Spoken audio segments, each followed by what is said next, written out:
গোর্খাল্যান্ডের দাবি নিয়ে রাজ্যকে বাদ দিয়ে কোনো সিদ্ধান্ত নেবে না কেন্দ্র। আগেই তা স্পষ্ট করেছেন কেন্দ্রীয় স্বরাষ্ট্রমন্ত্রী।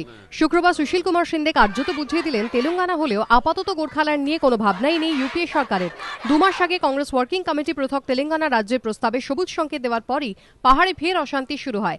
মোর্চার লাগাতার আন্দোলনে স্তব্ধ হয়ে যায় জনজীবন। মোর্চা নেতারা বারবার দিল্লিতে দরবার করলেও কার্যত খালি হাতেই ফিরেছেন। রাজ্য সরকারও কড়া অবস্থানে অনড়। ঘরে বাইরে চাপের মুখে শেষ পর্যন্ত পুজোর আগে আন্দোলন প্রত্যাহার করে নেয় মোর্চা। এই পরিস্থিতিতে বৃহস্পতিবারই কেন্দ্রীয় মন্ত্রিসভা তেলেঙ্গানা রাজ্য গঠনে চূড়ান্ত অনুমোদন দিয়েছে। কিন্তু শুক্রবার সিন্ধে জানান এই মুহূর্তে তেলেঙ্গানা ছাড়া আর কোনো নতুন রাজ্য গঠনের কথা ভাবছে না কেন্দ্র।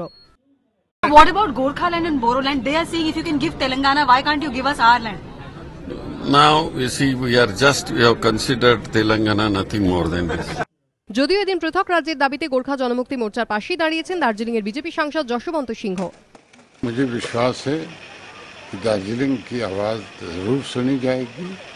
तेलंगाना के साथ इसको समकक्ष मत देखिए। तेलंगाना का अलग प्रश्न है। दार्जिलिंग बहुत पुरानी जो मांग रही है 107 साल की है। मुझे विश्वास है कि दार्जिलिंग की मांग भी अवश्य पूरी होगी। মোর্চা আন্দোলন প্রত্যাহার করলেও উৎসবের মৌসুমে নিরাশ পাহাড়বাসী। অন্যান্যবার এই সময় দার্জিলিংয়ে পর্যটকদের আনাগোনা শুরু হয়ে যায়, কিন্তু এবার এখনো পর্যটকদের দেখা নেই। রাজনৈতিক পর্যবেক্ষকদের ব্যাখ্যা, একে পর্যটক শূন্য পাহাড়, অন্যদিকে গোর্খাল্যান্ডের দাবি নিয়ে কেন্দ্র ও রাজ্যের অনড় অবস্থা, সব মিলিয়ে ঘরে বাইরে চাপের মুখে মোর্চা। মোহন প্রসাদের রিপোর্ট, এবিপি আনন্দ, দার্জিলিং।